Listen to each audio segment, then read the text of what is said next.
Thank you everyone for attending. A few housekeeping items before we get started. If anyone would like a drink, coffee, or water, it's at the back of the room.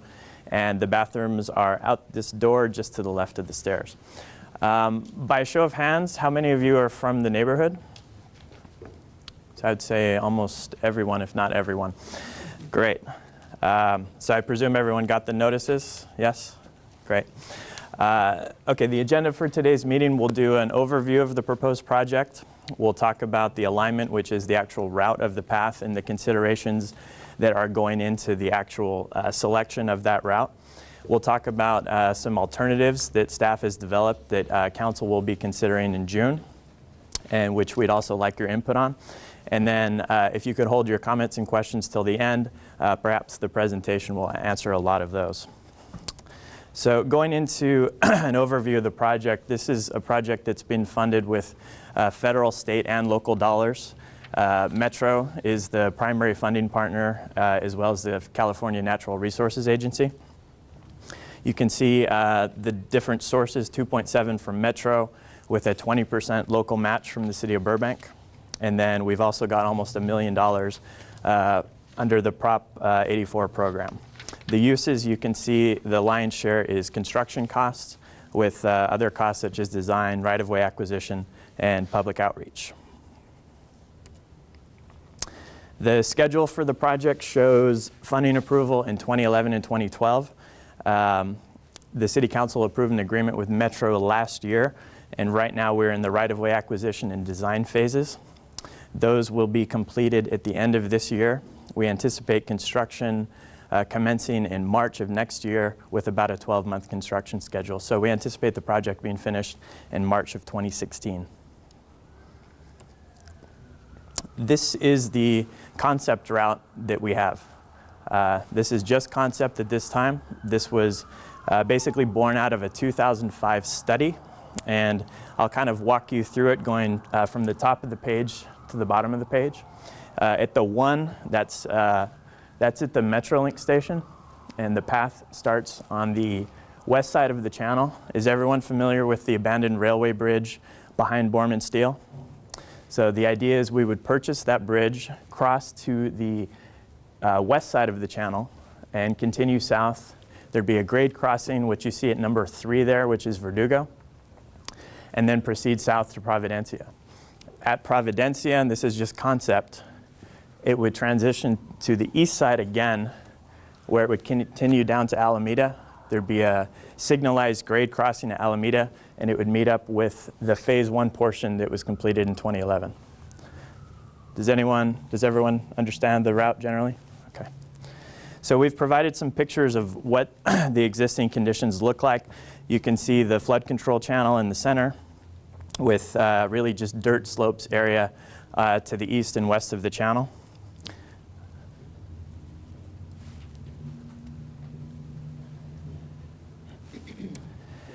Now, these are some examples of what the project could look like if it's approved by the City Council. This is the phase 1 portion, so we've included some phase 1 examples, and we'd essentially try to emulate the best parts of the phase 1 portion in this new second phase, and you can see some of the pictures here.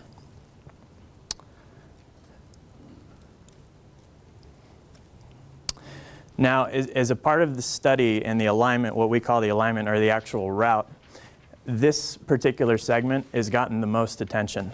And the reason for that, it's all single and multifamily residential. So we've gotten a number of questions about which side the path will go on. So as a part of that analysis, we have a number of considerations, which include neighborhood input, the effect that this project would or could have on adjacent property owners, actual physical obstacles that are in the right-of-way on both sides of the channel, and then the functionality of the path and how it would interface with the first phase.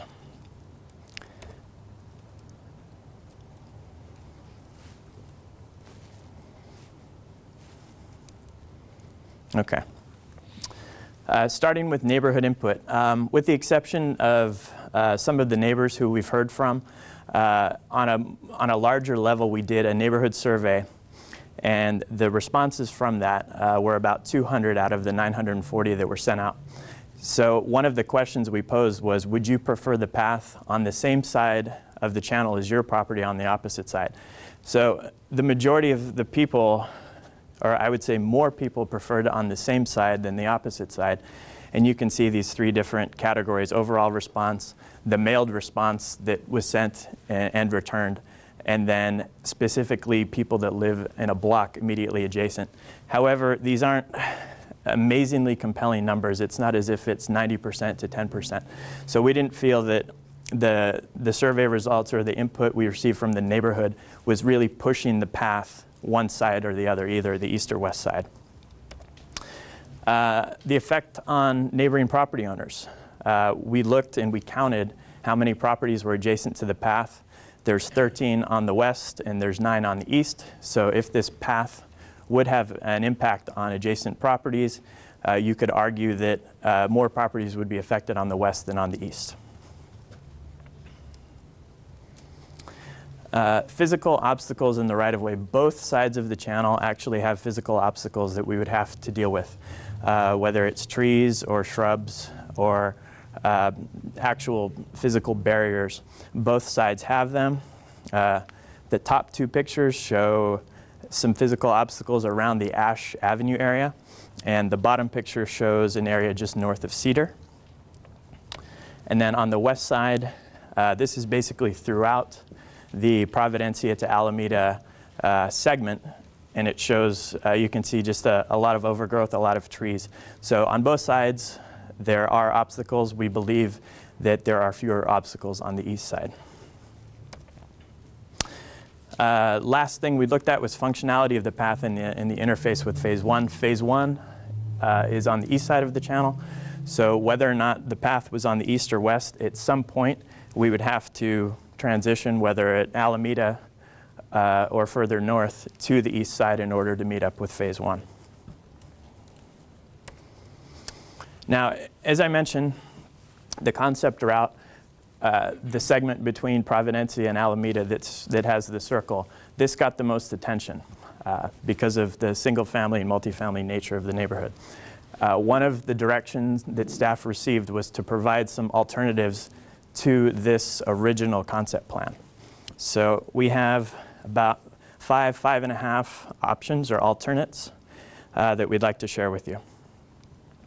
The first one would be maintaining the eastern alignment, but narrowing it where you get to areas where buildings are actually closer to the channel than in other areas.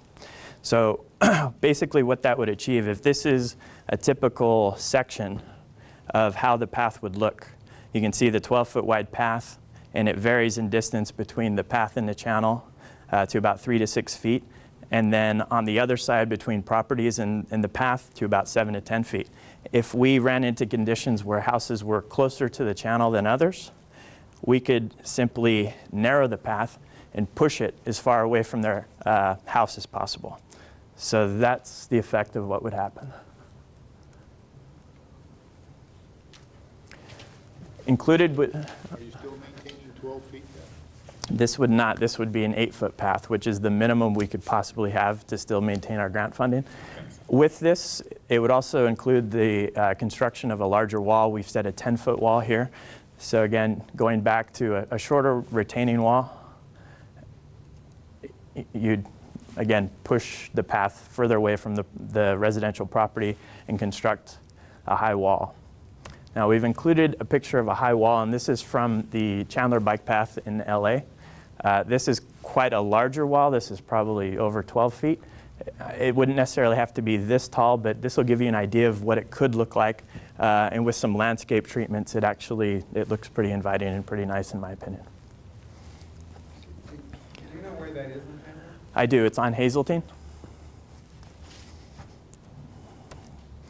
The second alternative, and this was actually born out of, I believe, the last community meeting we had for this project, and it was the idea of cantilevering the path over the channel. Mr. Nickel, I think it was your idea.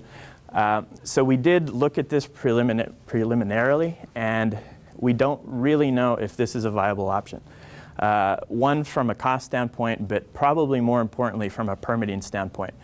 We reached out to both LA County Flood Control District and Army Corps of Engineers, and this isn't really a typical concept that they've seen. And actually, the one representative I talked to, she said she's never seen it. She's seen capping of the channel for freeway on and off ramps or parking lots, but never a cantilever. So we really don't know what that would do to our schedule or what type of permit would be required, or if they would even permit it. The other thing too, if you look, it doesn't really push the path that much further away from the original location. So it'd probably give you 8 to 10 feet, but it actually brings the path a little bit higher than it would be. So we don't know if this is a viable option, but this is one of the things we will be presenting to council for their input. And we'd like to hear your input today as well. Okay. Alternative 3, this is simply having the path on the west side of the channel. It can be done. As I mentioned, there are a number of obstacles on the west side, and at the bottom you'd see that we'd have to do some type of treatment in order to interface the phase 2 portion with the phase 1 that's already on the east side. Alternative 4 is what we're calling crossovers. So I have an A and B here.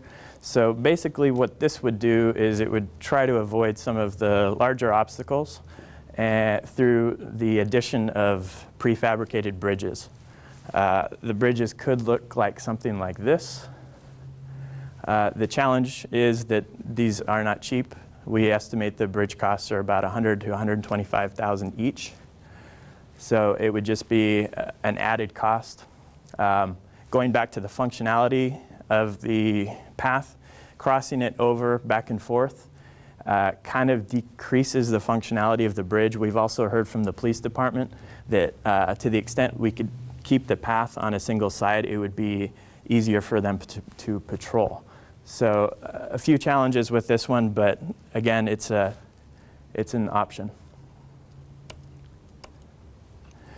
The last one, this also was discussed at the last meeting. I think it was perhaps Mrs. Nichols that came up with this, or if I remember correctly. This would simply be at Providencia as we enter that residential neighborhood to move it away from the path and to put it on Lake Street. It would continue south on Lake Street to Spasier, where it would go down and it would meet the phase 1 portion. Our concern with this is that we may not be able to do it with the grant funding we've received. The project may no longer qualify.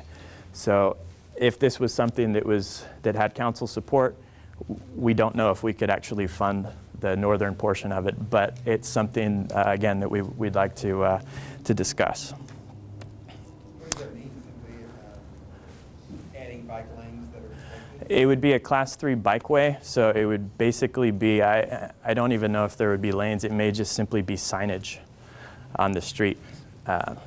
So that's kind of what it. Really investigated that deeply at this point, right? I'm going to let Mr. Kriske discuss that. Not right now, at the question time. Okay, so moving on to next steps. In the notice that was sent out, we said that the City Council would be considering some of these alternatives during the May 6th meeting. The direction we received is we wanted to incorporate more of the input received in this community meeting for that. So for various reasons, I think some budget study sessions coming up, that meeting is now moving until June 3rd. So please mark your calendars and please attend that meeting. It'll be in the City Council chamber on June 3rd. And then once we've heard from council, we'll determine the next steps for the project and when the next community meeting would be. So at this time, we'll take questions. I think we'll start on the right side of the room.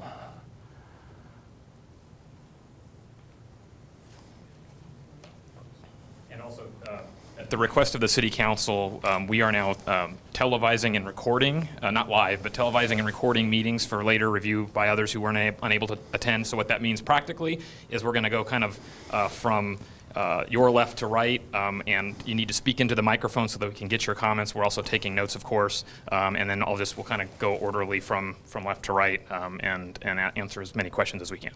So do we have a We'll start volunteer? on Or this we want to side. start this side? Yeah, good. Do we have a volunteer for first question or comment? Anyone on the Anyone? left? Okay, up at the front? Anyone? Okay. Is that all right? Yeah, sure. On this bike path, when you go across Alameda, one of my concerns there is you're so close to Victory, and with the two left turn lanes there, either way, Victory or Alameda, they're always congested. And if you time a light to that area, I think you're gonna, if you shut Victory down, then you're gonna have backup there. If you shut Alameda down, you got the same problem. Because in the morning or in the evening, those two left turn lanes get backed up to ash almost. So you got a lot of cars there. And I don't ever see a bike stop for a light or a stop sign. Anyhow. Would you like me to respond, or do you want yeah, to continue? Go ahead, respond. Okay. Well, let's articulate then. Okay. The traffic engineers will be reviewing it, both the city's consultant and our in-house staff. We've even had some discussions about it and thought about similar conditions along the Chandler bike path.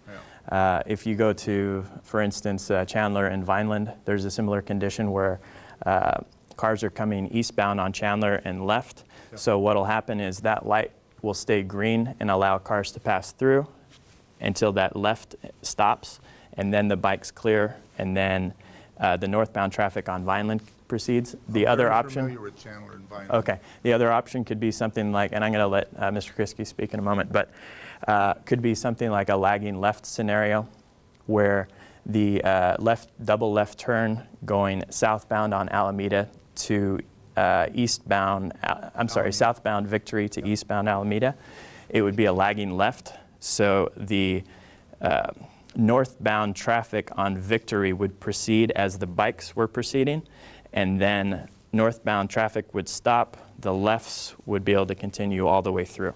So there's a number of ways that can do it, and we fully intend to coordinate that light with those intersections. Anyhow, yeah, I'm familiar with all of the streets around there. Uh-huh. And that's like 5 points. That is a snafu. Excuse me. 5 points, you know what I'm talking about. I do know 5 points. Anyhow, this cantilever stuff, Yes. they don't have to do the whole bike path that way, just in areas. It would be in And they specific can do areas. precast walkways. You know, it's like when they build parking structures, they're all precast. They bring them in there and drop them in. Uh-huh. But my big concern is when you start putting bridges across there, now you got bike paths, and these fellows can't take care of it.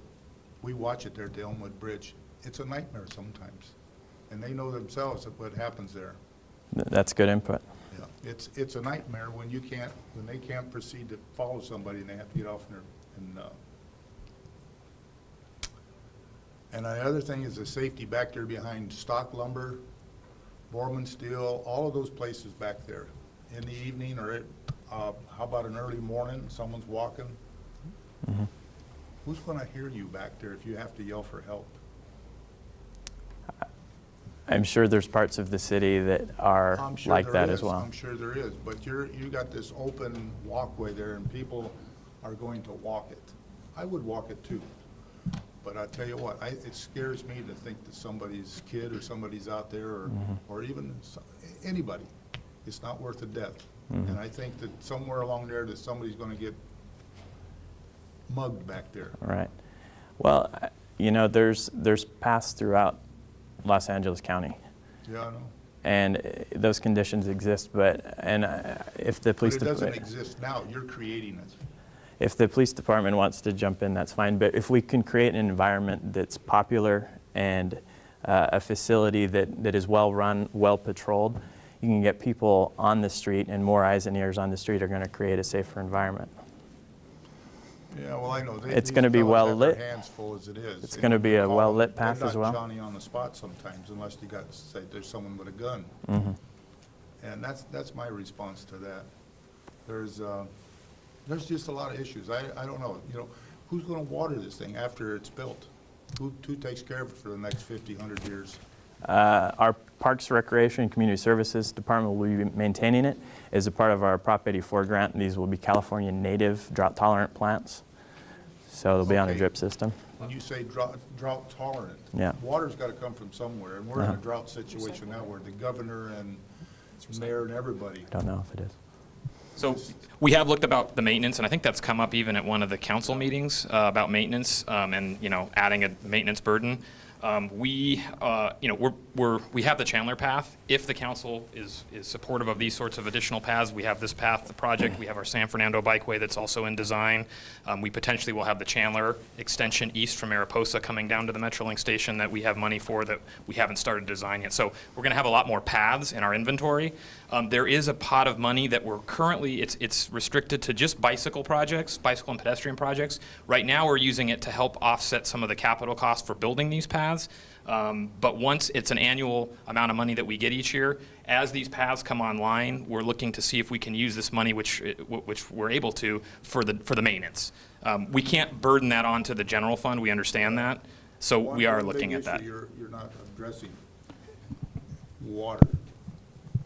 Yeah. Where's the water? I think we are looking into our recycled water system and we would be Because watering it through there. What they're asking us to do right now is to get rid of our lawns and put rocks in there. You're adding to put grass in there and trees. Yeah, it wouldn't be grass. It's nothing there to water right now. Right. There will be if you put something in there. Right. It's going to be pretty drought tolerant, and that's a Prop 84 requirement is that. But one of the other benefits, you said it's just dirt there now, is water treatment. So a lot of the water that's running across that dirt into the channel is coming from our streets, and it's untreated. Whereas we're going to create these bioswales where all the water that flows through it will actually be treated before it goes to the ocean. So there's another benefit, and as David mentioned, But why don't they put those into work before you do it? Instead of 20 years down the road to get it finished, and you've got 20 years or 10 years or whatever of water that we need. You know, I mean, far as, we're in a drought situation, and then we got a governor up here saying, well, we gotta cut back somewhere. Well, we've got a city council saying, well, we wanna plant. Right, but I'm almost positive it's a recycled water system. We're extending that. We'll get back to make sure, and we should know that.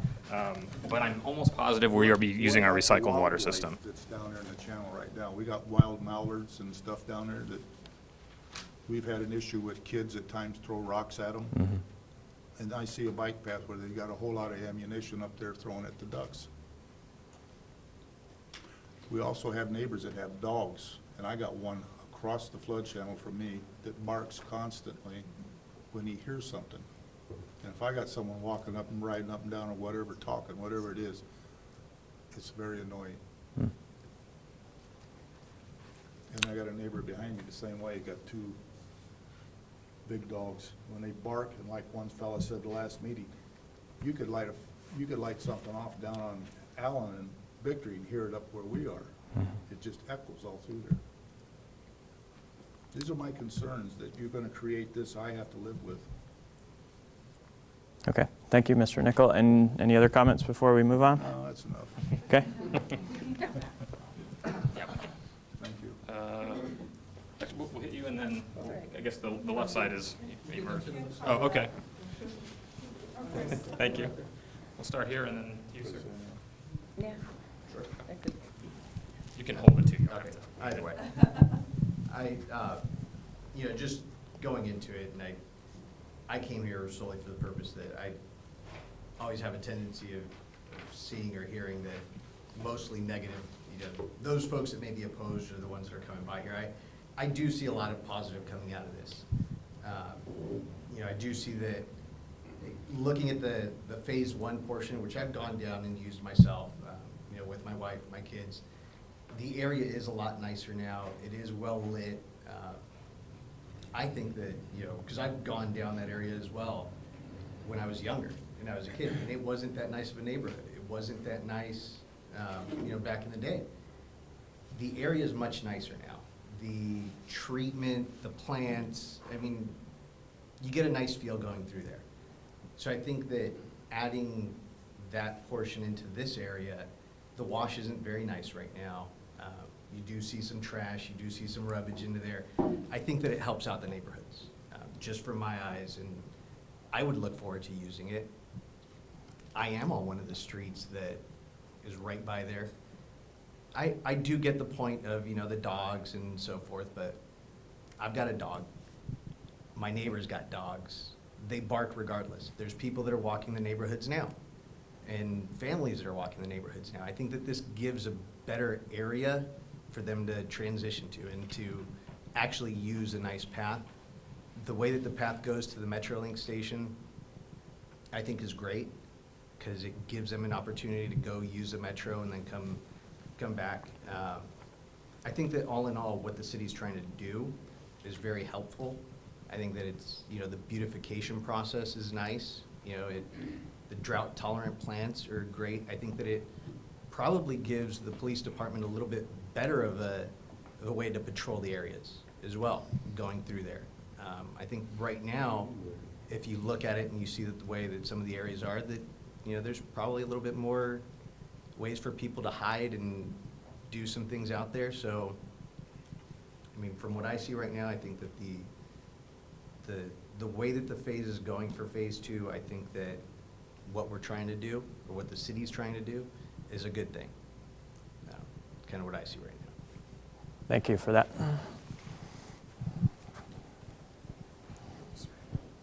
Thanks. I'm a resident of Ash Avenue on the block that's adjacent on the west side. And I responded to the survey affirmatively and positively because I recently, I had a couple of operations and I've been not exercising a lot, so I bought a new bike and I've started biking a lot. I love the Bikeway on, well, all of them around. And my biggest problem is navigating surface streets, particularly during rush hours. I mean, even when there's a little bike indicia on the roads, most drivers don't care, and a lot of bike riders aren't terribly safety conscious, and it's just generally a mess. And so the having restricted access, the ability to ride, for me has been life-changing, and I really think it's a great thing. I also think we're trying to reduce carbon emissions. Even though I drive a hybrid, I literally, for the first time since I moved to Burbank 14 years ago, I've gone for over a week without driving my car as a result of using my bike. I bike every morning now to the Y, and this would actually help me do that a little bit more efficiently and safely, although who knows in 2 years if I'll still have the energy to do it, but we'll see. So all of those things are positives, and I'm here to support the general concept.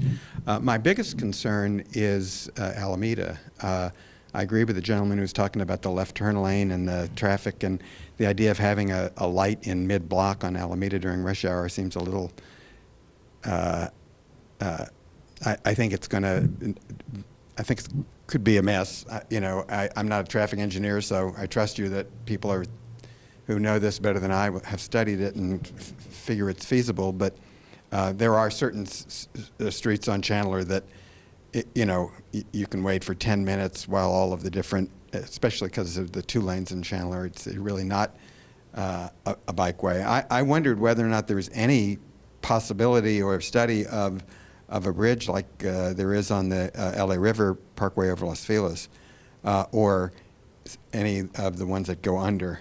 I know those are expense-related issues, but right. I think that would be a big improvement to the system. This project did originally consider an undercrossing.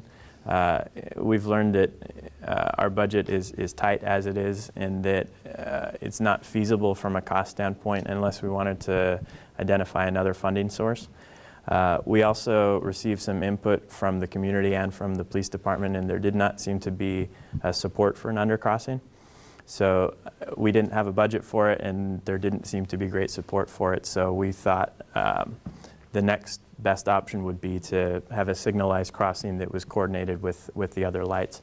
As we did mention before, we will have traffic engineers looking at it. We may do other things like bulb out the crosswalks, what is in now the parking lane, to close the distance when a pedestrian or bicycle rider is crossing the street. So there's a number of things we can do to make sure that that's not only a safe but a coordinated crossing. The final point I want to make is that I am a little concerned on my individual street because when I first moved there, there was full access to essentially the dirt path, and because it was so close to Alameda, there was a lot of problems. There were kind of gang activity, and we had an incident where I think I was out of town, but 4 or 5 cars on the street were tagged, and through petitioning by the neighbors, a barrier was erected, and all of that went away. So there is a distinct sense of safety on the block, which I suspect if this goes through on the western side, will be compromised. And that concerns me a lot.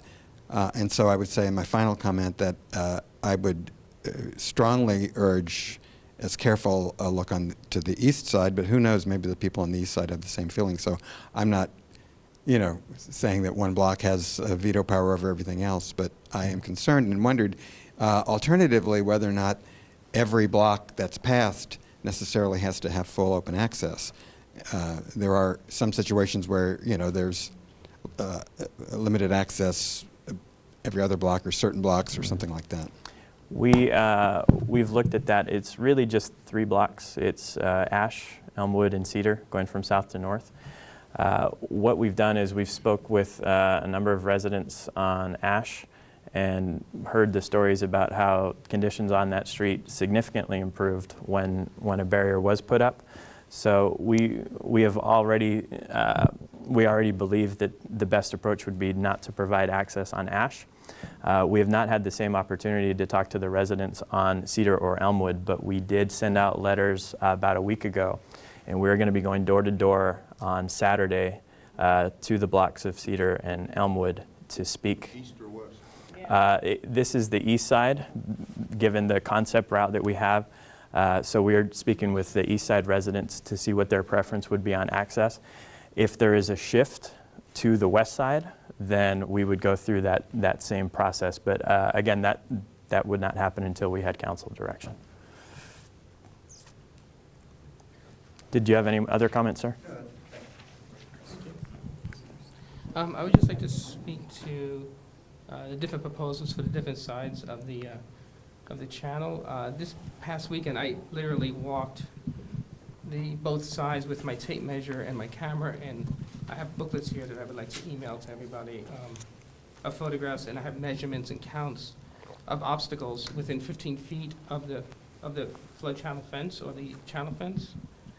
And what I found, if I could just read through it really quickly, on the east side with old growth in running feet, I found 430 feet of just general old growth, and on the west side I found 100 feet.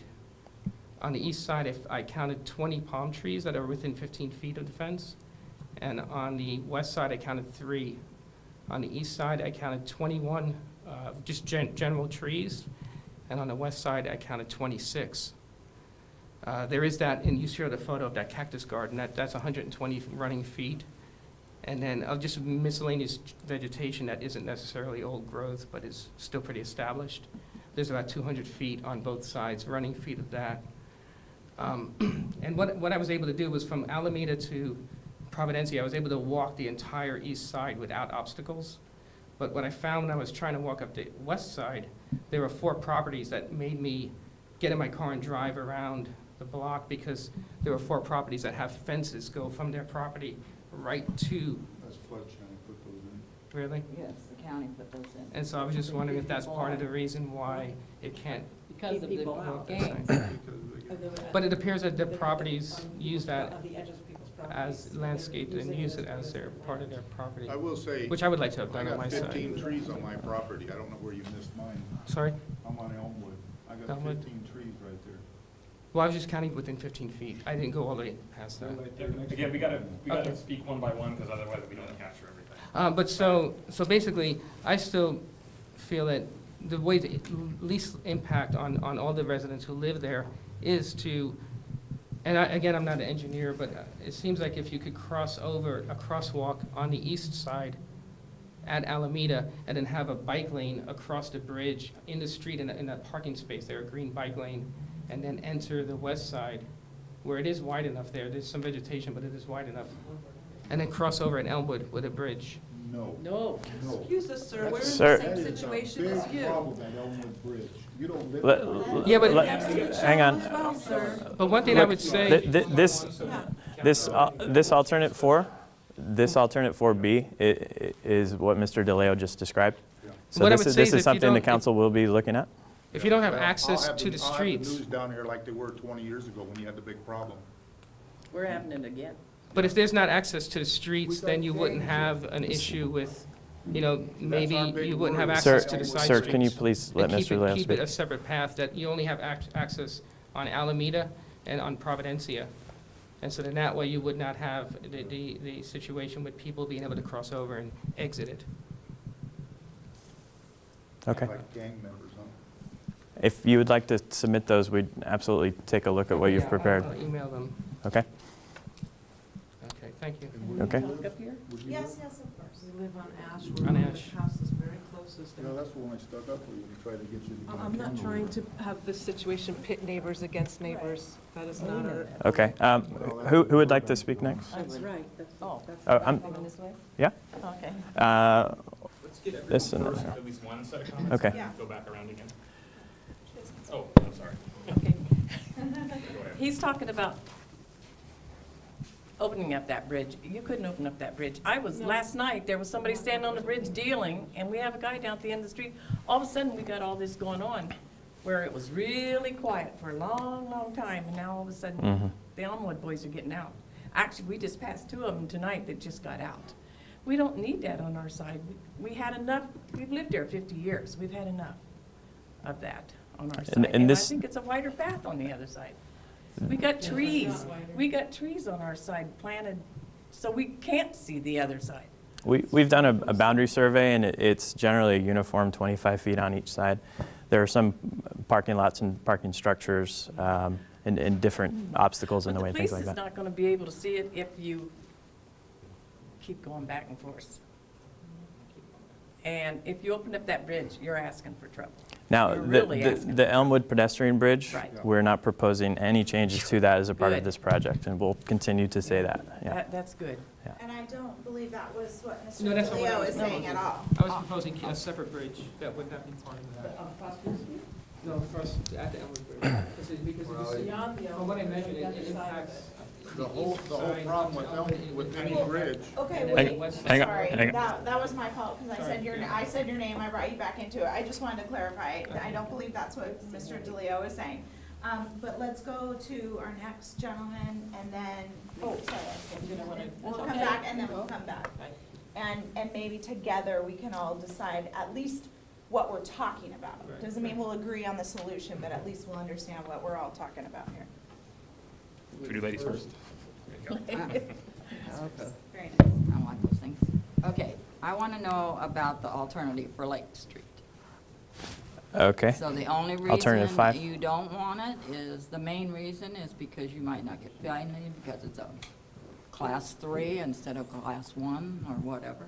Yeah, there's a couple issues with the alternative, and it's definitely an alternative. We can certainly pursue it. The 2 main issues I see are, we don't think it will meet the intent of and the definition of the grant. If the council says study alternative 5, we'll go back to Metro vigorously and say we think that meets the standard. We're just saying up front, I don't think Metro's going to buy that, because we sold this product on a dedicated off-street bike path from our existing path to the Metrolink station, and we're getting probably a little over half of it would now be on the street.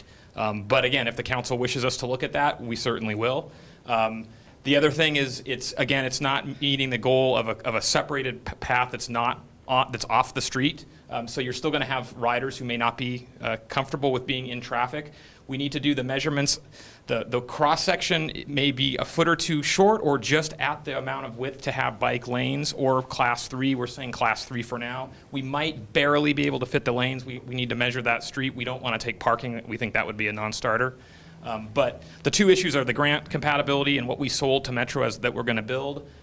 Does that jeopardize the funding in the project? And the functionality of having an on-street path really doesn't meet the goals of the whole project that we started with, which is to have a separated Class 1 bike path. But you don't have to cross Alameda. You would go straight. You would cross it at the signal. So an advantage of Alternative 5 is that we use the existing signal at Lake and Alameda and then come down Spazier. Yes. Okay. And then another thing I don't think you're addressing is a privacy issue. I'm sorry, but when you put people back and forth and back front, behind, I don't care how high your wall is, people are going to be going by your property. And that takes away your privacy as far as each house goes, I think, my opinion. So to address that, if you would like me to, one of the advantages of the path is actually the grade separation between where the path would be and where the neighboring properties are. So in many situations, you have a retaining wall, another slope, and then another wall to maintain that distance from residential property, adjacent properties. And so you've got enough room to put something like that. And is Right. that bike path 12 foot, This is an 8-foot wide path. 8 foot? Yeah. The path we are proposing would be between 8 and 12 feet.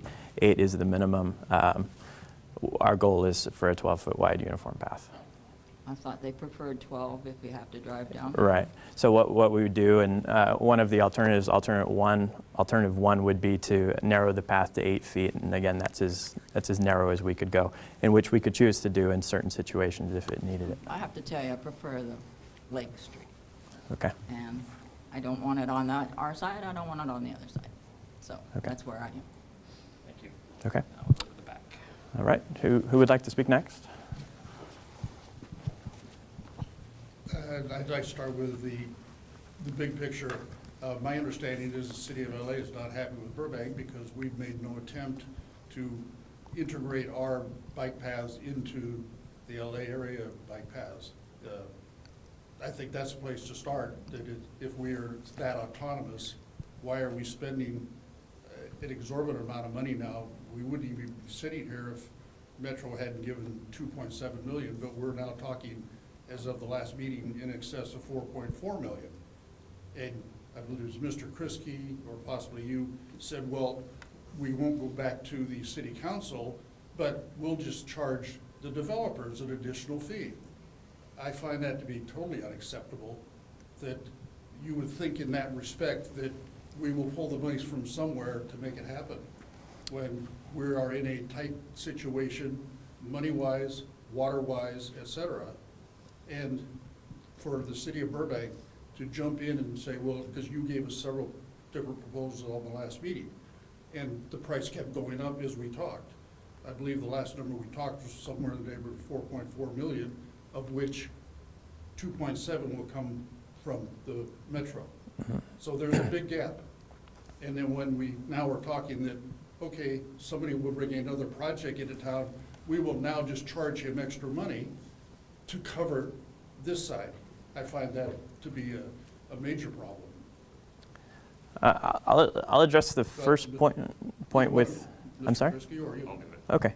Yeah, the funding hasn't changed. The project's always been almost 4.4. So there's two grants, and so the Metro grant is the 2.7 is what I think you're referring to. Right. The 982, the almost $1 million, that's a separate state grant to do landscaping and lighting on the path. And then the local match, 680,000, is what is from transportation development impact fees. So maybe that's where the confusion is. We, as a city, for the last 25 years, charge a fee to developers to offset their traffic impacts caused by their development. We've had that in place for, like I said, 25 years. It goes to fund a list of projects on a list that's been established. It's intersection improvements. It's part of the Empire Interchange, which is about to start. It's traffic signal synchronization, new signals, and there is a transit, actually not transit, but there is a line item in there for bike improvements as well. And so we are using some of those impact fees, which you've already collected. So we're not building this project and then charging a new fee. We've been charging the fee as part of our comprehensive transportation impact fee program where we do all sorts of transportation improvements, including some bicycle improvements. So we're not charging a new fee, we've been charging the fee, and it's the aggregate of all this development has impacts on their traffic, and that program pays for the improvements in the aggregate to offset those traffic impacts. Okay, but you also, at that time, there was talk about adding walls, et cetera, which were not funded, and the statement was made, we can't go to the council, but we will come up with the money, and that's when the statement was made, we'll go to the developers to get that money, and I find this to be unacceptable. Yeah, if I said that, I must have not been clear. It is true, if we have some of these other design elements and it pushes the budget higher, we're going to have to find extra money outside of the grant to pay for that, and that's not something we can just unilaterally do. We're going to have to present to the council, if that situation arises, that the budget has exceeded what we have in grants and our committed local match, and the council's going to have to decide where to get that extra funding. It could be additional impact fee money that we have, or the council could decide, you know what, we gave you the parameters to build this, you can't build it, so we don't think we should, proceed. So if the budget, it's currently in budget, but as we work out these details with the design and are asked to go forward, if we have budget overruns, we're going to have to deal with that, and that's something the council will have to decide. But the other thing we're going to be doing as a part of the process is consistently taking I would say doing preliminary cost estimates, and at every progressive point in the schedule and in the progression of the plans, we're going to make sure that we're in budget. And if we need to do things like construct walls, then that money is going to come from somewhere. And what it would do is we would perhaps look at narrowing a path in certain areas and reducing the need for grading or the need for a higher retaining wall. So we can do things in the design to actually reduce costs and design it to the budget that we've got.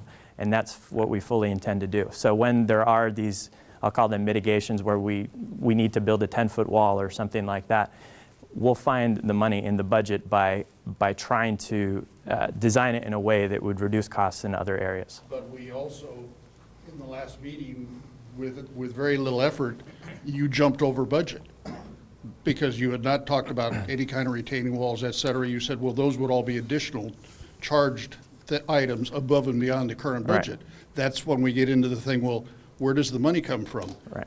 It's so rare that a city budget comes in on budget. And I'll be honest there, they don't. They come in over budget. So it's that over budget. Are we talking $500,000, $1 million? Because right already in my head, you've got 2 grants plus the $680,000 does not equal the 4.4. We're already over budget, and we're only talking in preliminary meetings still. My projects come in on budget. You are unique.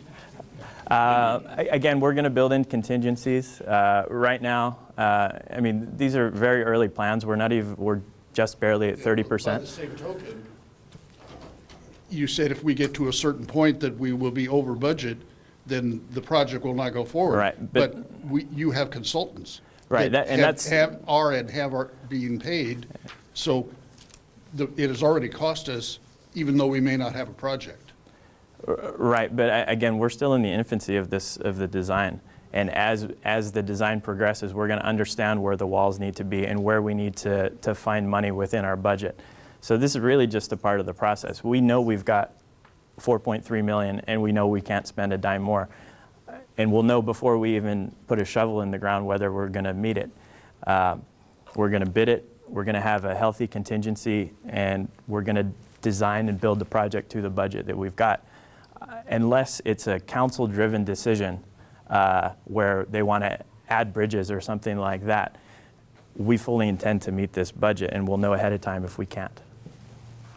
What kind of projections do you have on numbers of people usage?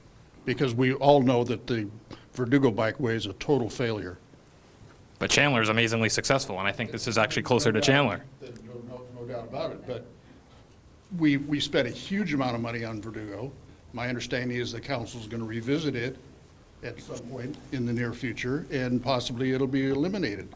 So I think we should look, number one, it's the lovely idea, but the dollars are the really the most important thing here. And we have a number of people in this room who have, we'll call it, priorities of a life involved in this project. Meaning, how close is it going to be to my house? I don't happen to own one of those houses close to it, but I do totally understand. So these are things that basically tonight got sort of glossed over, I feel. That we need to go forward, but let's find out how many of the people, the gentleman over here says he'll use it. Is it going to be used 100 times a day, 1,000 times, or is it going to be another Verdugo? And I think the people here deserve to know whether they're going to be put out by all the construction and then find out that there's very little usage. 16 people on Verdugo on a Sunday. Well, Verdugo had anywhere from 150 to 200 a day when we counted the 3 or 4 times. So on the low, up between 150 and 200 a day. I know no one believes me when I say that. But either way, this is not a Verdugo meeting, and I think we had this exact same discussion before last time. Chandler it was also hard to estimate. It is hard to estimate speculative forward-looking traffic on some certain projects and on roadways too, for that matter.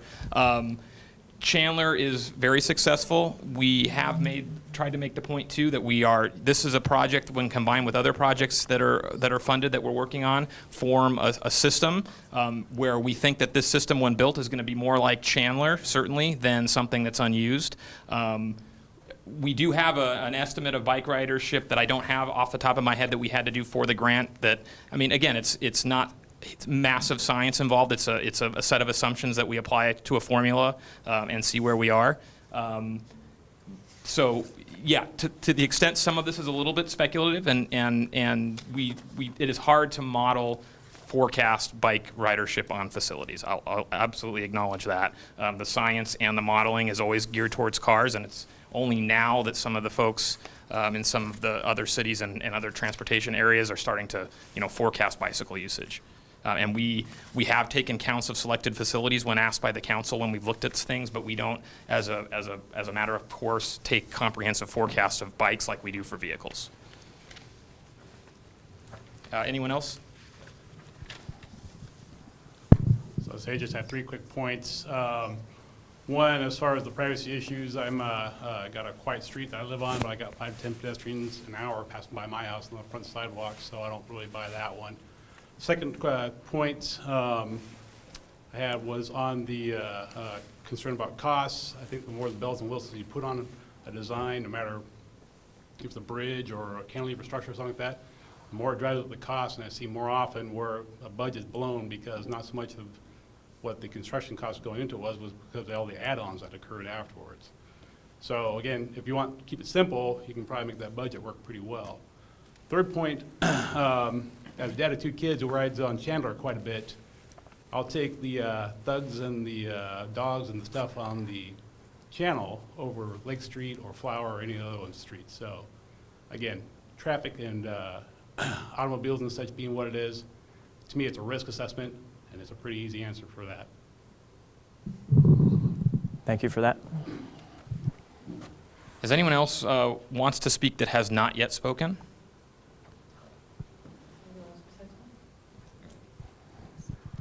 All right, where do I start? Sorry, I'll try not to make it too long, but I've got a lot to say. First thing I would like to say about the putting it on lake or putting it on a street. Well, one of the problems I see with this is that while you guys were applying for funding and your grant, there wasn't any community outreach at that time at all. Nobody found out about it until the grant was awarded, and so you didn't apply for a grant for streets. So you're kind of, having to go backwards now. So that's a problem that I see right there. I'd also like to talk about the connectivity issue. The other side where it already exists, which is phase 1, as we know, that's about, I don't know, how long is that, quarter mile? It's pretty short. And it actually comes out on Victory on the sidewalk between Allen and I don't know what the other street is. But part of the problem I see with this overall concept is that it doesn't get you anywhere. It doesn't get you to the LA River bike path. I mean, so with this whole big thing about connectivity, like, it doesn't even get you to a corner where you can cross at a light. It just drops you off in the middle of a sidewalk. I know you guys say Glendale designed it, but it's partly Burbank. I think it switches over somewhere in the middle there. Like, wouldn't it be great if there were a nice bike lane on Victory that could actually take you all the way to the LA River bike path, first of all? And as other cities have done, don't quote me, I don't know which ones, but, you know, bike lanes have been put on commercial streets so as not to impact residential areas. So I know from talking to a lot of city officials involved in this that it's highly unlikely that you'll be able to make this happen. I just want to say that for the people in this room. That's my understanding. I would love it if it happened, but it seems unlikely. An alternative 5 seems quite unlikely. Mr. Nichols, if that's your name, I know just how you feel. As we live directly adjacent to the channel, they're talking about putting this up right next to our house, so close that you will hear us in the shower, no matter what size wall you put up. So close that you will hear our TV in the bedroom. So close that our privacy is compromised. I know you wouldn't want that for your house. I understand your passion. I think we are more alike than different. I don't want it to be on the west side, but it is extremely narrow next to our house, and we're doing everything we can to protect our current lifestyle, our privacy, our property value, and everything else that I have said to everyone in this room a million times. Someone's going to lose right now, and from the beginning, it's looking like it's going to be us.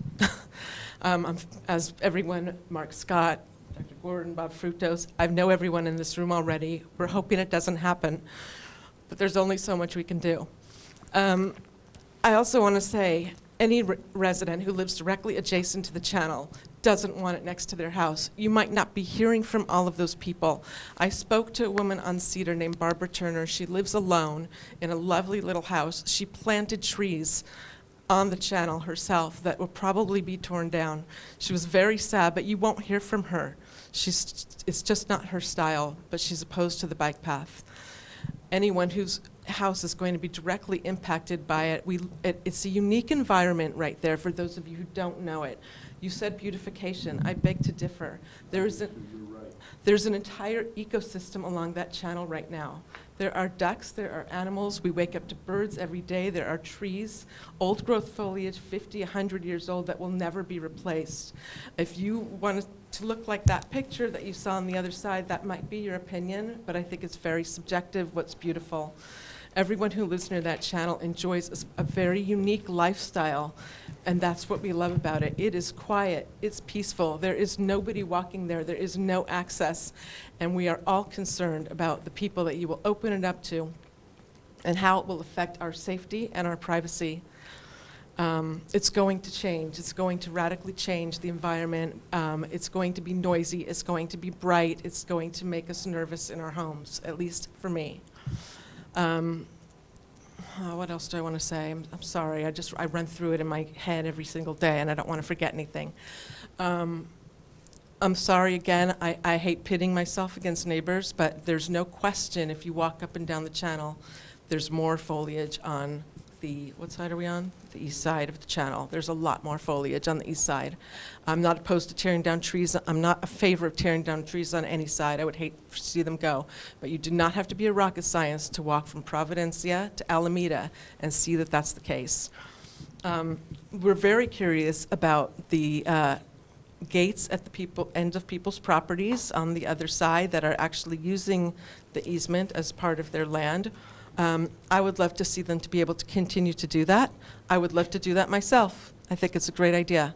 But if you're talking about those being obstructions, and I don't know if you are, I don't know what obstructions there could possibly be more on that side. The other thing is, if you did put a bridge from Elmwood down, which is what we've been arguing for, and I don't know what side of the bridge of Elmwood you live on, if you live on one of those houses that's super close to this, but you would avoid, for the most part, we've been saying this over and over, houses that are super close to it on both sides. And we're hoping that you would take that into consideration. The other thing I want to say about the bridges crossing over, I'm kind of curious about the budget issue, because at first when you were talking about building an underpass under Alameda, that was approximately $500,000, right? You killed that because it was too much. Mr. Nichols, I'm not arguing in favor of it.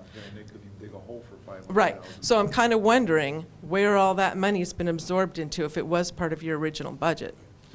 You know, that's a question I'm have to ask.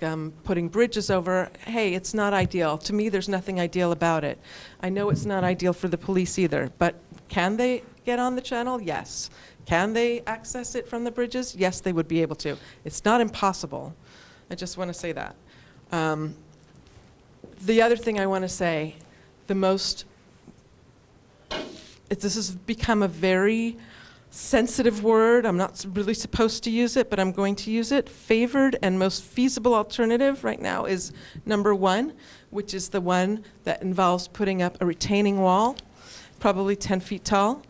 And that will be next to our house. That would be the entire length of our backyard. And I know that the city of Burbank thought that they were doing something to help us.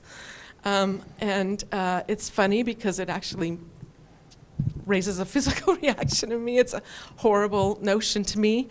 It will darken our house, potentially turning it into a cave, potentially diminishing our property value, which I've talked about also many times. Of course, you know, that's a concern for us, a big concern. It will be an eyesore. We do not want to look out at a retaining wall. We want to look at the foliage that's there now that creates the beautiful filtered light that provides our privacy wall right now. We did not buy into having a wall like the other one, if you could go back to the picture, to look at that spanning the length of my backyard and possibly front yard is, to me, I don't even know what to say. There really aren't any words I could express to you. And I mean, for the people who don't live there, I mean, it sounds lovely. And honestly, you know, I can understand why you would feel that. But if you are directly impacted as we are, our house will never be the same. It will never go back to the way it was. We won't feel safe in our own home. Our property value will be diminished. And, you know, I've said it over and over. I've been to every meeting. I don't really know what more to say, but you know how I feel. I hope you figure out something that works, and to me, the best solution for everyone is to put a bridge or that alternative, whichever number it is, that crosses over. We know that's also an attempt to make things work for most residents. We support that if it comes to that. The other thing I just want to say is it does make me a little nervous when I hear you say, we'll figure out where the walls will go. I hope that it's not a done deal. I'm being told that it's not. I'm putting my trust in you all that you are continuing to research this. Thank you.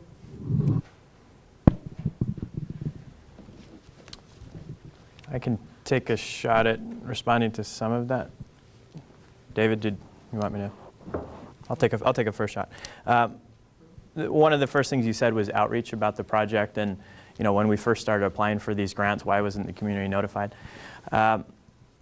I'll say that there was a Bikeways master plan that was approved in 2009, a citywide plan, and this project is on that plan and it was approved. Last year we did an update to the general plan, which again is citywide, and that's also included in that, and that was also approved by the council. The phase 1 portion of this was completed in 2011. There can always be more community outreach. I would just say that this has been envisioned and on a number of documents that the community has been notified about, and input has been sought. We weren't notified, Ross. Citywide notifications, yes. Yeah. Like posted on the website or something? No, and we, you know, Ross is trying to give you some of the longer history of Bikeway's master plans. I think David even told me in 1975 he found a Bikeway's master plan that showed a path along this channel. But absolutely, more community outreach can be done. We've heard that on numerous projects. In fact, our new mayor stated it today that that's one of his goals for his tenure on. As mayor, is to look at a more comprehensive public noticing process. So that's definitely noted. Right, but we agree that while the grant, while the funding was being sought after, residents were not directly notified. That's all I'm trying to say. I completely understand what you're saying, and Ross is trying to explain how we take many things to council, but that's not the point. The point is, more noticing is always a good thing and definitely something we want to strive for. But I think you had some great comments. I think maybe with Carla's comments, Mr. Nichols understands their point a little more. It's not to open up, perfect. It's not to open up the Elmwood pedestrian bridge to or anything. What's the Great. bridge she's talking about? What is this? Yeah. We're talking about she's talking about a bridge. I'm talking Right, about. this is what Ross went over. There's the option A, which has a bridge that crosses over and then crosses back, or there's option B, which starts on the western side and crosses off, but you see it crosses just before Elmwood. Anytime you So put a you're bridge putting two open bridges? across No, that, they're two different options. No, but it wouldn't be open to the side streets at all. It would still be well, that part of the doesn't matter. path. Those hoodlums have got feet. Oh, of course, She says the safety, of course. you have to live there to understand it. On our street. And so I think we've done a pretty good job getting comment. It was nice to hear from you, Carla, this evening, because when at council meetings, our public comment period is 5 minutes. So I think that stresses the importance of these community meetings where people can really speak and speak at length about what they're interested in, and neighbors can respond to that as well. I don't often get the police department at meetings, so while they're here, sorry, I'm going to put them on the spot. While they're here, are there any comments or questions directly to them that you'd like to say? I know, I'm sorry I'm doing this, but I think it's important for them to know. I know you've held neighborhood watch meetings, and you and staff have attended those, but while we have them, so yes, please. Why can't Lake Street be used and leave the neighborhood alone between Alameda and Providencia?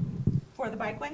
Yes. Yeah, I think David and Ross explained that. It's gotta be a lot less money to do that. That it is absolutely an alternative that is being shown here tonight. All you see And- is bike lanes marked on the highway. Yes, and we've received money for Class 2 bike lanes before. As a matter of fact, Chandler was going to be Class 2 bike lanes on the street instead of on the path. It changed, I'm just saying. But we have received money for that in the past. We're just saying in this case, the grant that was approved was on the channel. But as David mentioned, we will, if that's the direction from the community and the council, we will vigorously fight to keep the grant to still allow it on the street. There might be physical limitations, so we'll see, but.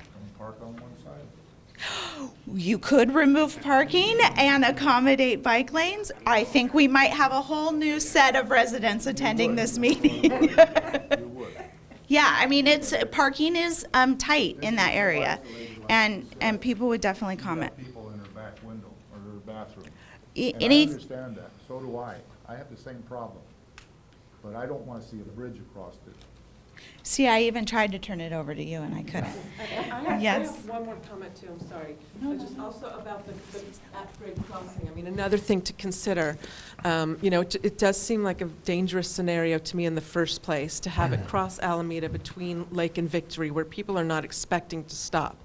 But one thing to consider too is the IKEA that's going in across San Fernando. Alameda is going to be a major thoroughfare getting to the IKEA. The traffic's going to increase. It's already increased, as anyone knows who's lived here, 20-fold since we've been here on Alameda. And now that's going to be the main thoroughfare getting to IKEA. It's only going to get worse, it's not going to get better. And the whole area, it's just general encroachment that we're feeling in this area. The freeway expansion, the IKEA, and now the bike path. So it's like, we're getting it from a whole bunch of different directions. Yeah, at-grade crossings are definitely not the ideal, and you see it in our freeway project where, a big part of that project is removing our railroad at-grade crossings and trying to pick those up off the streets, because that's not ideal, and it's not ideal for the cyclists. I keep going back to Chandler, that was my project, so it's what I know. But on Chandler, it was really tough to say, okay, you're gonna have these cyclists cross. We all know how cyclists work. I know some of the cyclists that are here that they don't like to stop at those at-grade crossings, but most of them, obey the traffic rules, but it's not ideal. But you still have a very active transportation corridor, bicycle corridor, even with those at-grade crossings. But certainly, if there's an at-grade crossing at Alameda, it would have to be designed to be the safest possible, of course. How about if we hear from the police department for what they think about enforcement in the area? Sure, that sounds great. Sorry, we're recording, so. Okay, so I've been policing in Burbank for 18 years, the last 13 dedicated to traffic enforcement. So, I'm kind of that line guy that sees all the things you guys are talking about. So, I think what we're trying to balance here is this open, separated space of travel for the lawful public. And from a traffic perspective, without speaking for the chief, we would welcome that. You're separated, it's a separate roadway. We see Chandler bike path, imagine all that on the street. Imagine that on Lake Street. So from a separated traffic standpoint, having that dedicated roadway, that's pretty unique. That would be something that I would think the Traffic Bureau would prefer. The other issue is balancing that with what we were just talking about here, the privacy, the beautification, the environment, the criminal aspect. That's a huge concern for Burbank is back in the day, we had elements down there. It's not gone, but speaking from now my police officer hat, we could never get into the washes where they would scatter and run from us. Actually looking at this as a mode of where we can actually now travel down in there to look for that element could be a totally separate argument, but I actually just was thinking that as we were discussing this, that we would actually have a way to get down there. But aside from that, criminals, they travel like you and I do. So no guarantees they're going to use the same pathways that you or I are going to use, whether it's the street, whether it's the sidewalk, whether it's Chandler, whether it's this separated special space. So, we have assets. Is it a guarantee? No. We have, bicycle patrol. We respond to complaints. We've been well known to respond to specific issues and take care of them. Will they ever go away? No. That's a hope. But I would say in general, on a traffic standpoint, because that's kind of my forte, at least for the last 13, I would welcome a separated space. But you obviously have your other major concerns, which I get. And so I've tried to lay out from a traffic standpoint why we would like that. But those hosts of issues are important. Can I guarantee that those hoodlums that we're referring to would not use that? No, absolutely not. They're going to use what we use. And we would have to develop ways to patrol that area. And we have, I think Sergeant Fromer was at the last meeting where he deals with just community street level issues where he could use his team to do that. Santa Clarita has a lot of paseos, if you will, and the Sheriff's Department are making a real big impact on patrolling that. So yeah, we've added an opportunity for law-abiding and lawful, potentially, to travel alone there on their own merry way, but so the big topic here is of which is the stronger benefit and who does it impact more. And from a traffic standpoint, that separation is huge. Crossing Alameda, a different set of circumstances, over, under, across, remains to be seen. We know when Chandler crosses Buena Vista, it's not perfect. It's never going to be perfect. It's tough. So can you fix it all? I don't know. Any questions for me now that I've? One question. Yes, sir. Do bicycles still have to cross, get off their bicycle and walk across the intersections? If it becomes signal. No, I'm just saying, what I remember as a kid, you were supposed to walk your bicycle across an intersection. Right, there's no law that states that you have to walk your bike across the roadway. That's all I have. Right. And we've done some targeted enforcement on Chandler. We're the big bad guy because, you know, we're all over the bikes for running those stop signs. But we've done letter campaigns, we've done warnings, and we've done citations. So whether that remains to be effective in the long term, who knows? But we would probably anticipate doing something targeted here because it's not going to be perfect and you're going to have concerns, and then you call us and we target those areas. So yeah, is this opening up an avenue for your concerns? I don't have that answer. I think we all have a concern, and it opens up something. It's just what's the greater weight?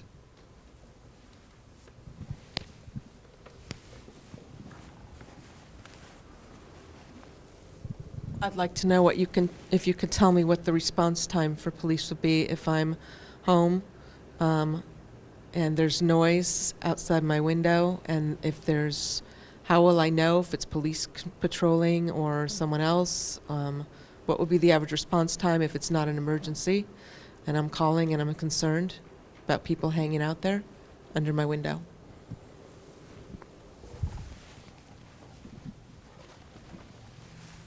Well, without having the data, but I know it's measured, we have, emergency calls get higher priority, faster response times. I would imagine you would do like anything else. You hear something, you look, we assess from you. So a patrol car is going to come down the side street. Whether you have a bike patrol out that happens to be working that bikeway is remained to be seen. Is to be seen. So I don't have an actual how many minutes. Burbank, I know, being in the business I am, fabulous response times. Is it perfect? No. Will we get there immediate, within a second? No. But compared to our neighbors, our response times are good. So, that's kind of the answer I can give you. I don't have an exact how many minutes will it take. When I hear something, we're going to talk to you, assess what you see, what you hear. If it's us, you'll look and see it's us. If not, then we come out, we respond to that. So 2, 3, 4, 5, 10 minutes. If we have a big field emergency where we're all busy, it could take longer. Yet if you now see something and it elevates it to a different crime, then we divert units and it becomes a quicker response. And also I'm just curious, you said you had difficulty accessing the wash because at one point it was open, and so it was open. Well, what I'm saying is that without this, we would have to physically climb fences to access into the wash. No, you don't. Well, that was our we could not travel it by car, we could not travel it by bike. How do you get down in the wash? Yeah, well, there was actually ladders in certain sections back in '96. I mean, you can walk the dirt if you're referencing how to actually walk the dirt. Yeah, you could walk the dirt. Oh, you mean getting down into the bottom? Yeah, that would be a mode of flight for them. So They have ladders still? I haven't seen them. no, I don't believe so. Yeah, I mean we'd have to physically find a way to get down there because they're not coming up to us. I've seen police down there, but I think they go all the way down to, where do they go down? To what, Allen? Yeah, maybe. Right. Somewhere.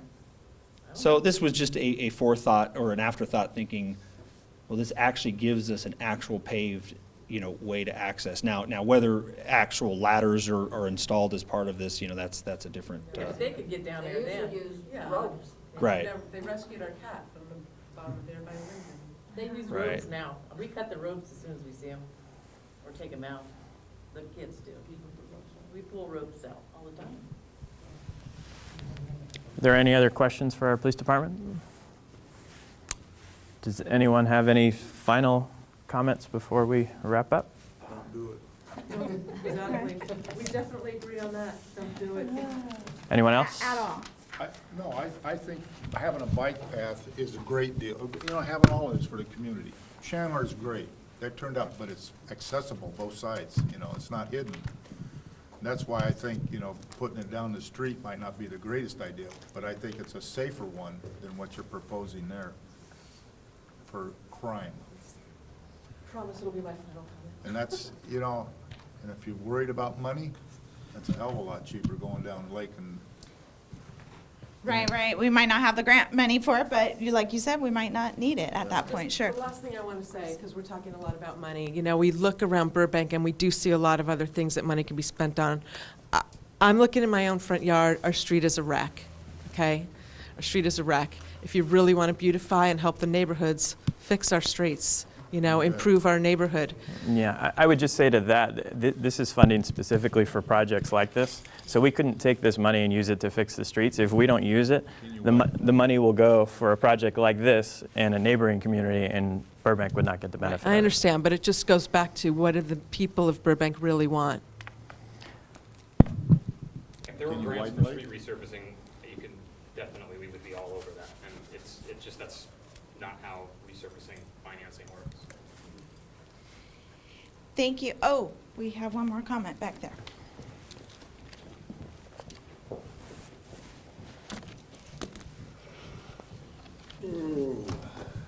My name is Vartan. I live on a Cedar. And of course, based on the pictures, the project is not going to be in my side, 223 West Cedar Avenue. But I would like to tell you guys that it is going to be, again, a problem because my house is too close, very close to that area, and I'm at last house, and it's going to be a privacy issue, and definitely it's going to impact on a value, even though to compare whatever you told, you know, of course it's like small thing, but I'm against this project. Thank you very much for coming. And we had a late comer. I'm sorry, we've wrapped up the meeting at this point. Are you familiar with the project? Is there anything you want to ask or add to the comment, Terry, right now? Thank you.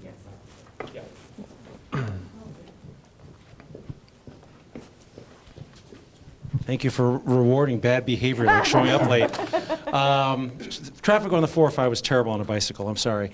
No, I heard a little bit about this. I think at it was at John Muir, the community town hall. Thank you. That's the word. And yeah, there were some concerns I heard that I think are valid from some of the neighbors. I did have a bike helmet. I'm a daily cyclist. I don't see the complete worth of the money spent on this project paying off. It seems like a lot of money for not a whole, it's a mile and, is it? Three-quarter mile. Three-quarter mile, yeah. My experience as a daily commuter on a bicycle is, from the cheap seats, is that money like this is better used on what they call the Sherrills, or the logos. You see a lot of them in Glendale. I think I've seen some in Burbank. It's the bike with the arrows literally on the pavement to remind people that the bicycles can share a lane or have full use of the lane. I found bang for the buck. I know that with city budgets being what they are, a little bit of research I've done on that those go a long way, and signs encouraging people to share the road. I know this is kind of a different thing that the city's talking about, but I agree with some of the concerns of the neighbors. I do ride the LA River bike path a lot at night, sometimes home from work, 10, 11, midnight, 1 in the morning. I'm here to tell you I've survived. It is doable. I know some of the concerns of the people, and I do not live, I'm not a neighbor of where this project would be, but I will pass on for what it's worth again. At points along that route, the LA River, there are some questionable, I don't want to group everybody, but a lot of guys hanging out late at night. You kind of wonder what's going on. And I think if that's right on top of a neighborhood, from what I understand like this is, that I would be concerned about that. So thank you for letting me speak. Yes, thank you very much for coming. I'd like to respond quickly. It is a short segment. We do acknowledge that. It's a 3/4 mile. With the first phase, which is also small, the quarter mile, this would be a 1 mile segment. But what it will do, it will what we envision it to do is become a part of a larger regional network. So it's going to be a very critical link in the future. We have the San Fernando Bikeway that's actually progressing and working its way down from Sylmar. And we also have some grant funding to expand Chandler all the way into the Metrolink station. If Glendale can figure out a way to close the 3/4 mile gap between the end of this project and the LA River bike path, you would have over, I don't know, 50 miles of Class 1 bike paths. So although this seems kind of insignificant and small, it's very significant and a critical link. So that's another benefit. Could I ask you a question along those lines? Is there a possibility? Okay. Just because we're recording. Yeah, okay. Is there a possibility, is the money earmarked specifically for this? It can be used in no other way for a bike lane out on a street, or is that? One of the alternatives that we have that the City Council will be considering is a portion of this would be on the street. We just don't know if the funding would still qualify. So if that is the direction of council and and the community people we hear from, Mr. Kriske mentioned earlier this evening that we would vigorously fight for that qualifying for this grant. We just don't know if that's a possibility given that the grant was given for a dedicated Class 1. Right. Understood. Thank you. Okay. Thank you so much, everyone, for Thank you. attending. Thank you, Ross and David. And the computer has told us the meeting's over, apparently. So thank you all for coming. And again, reminder, your notice said May 6th meeting. It's going to be June 3rd. So please pass the word along. And for those we have your contact, we'll send it out. Thank you very much for coming.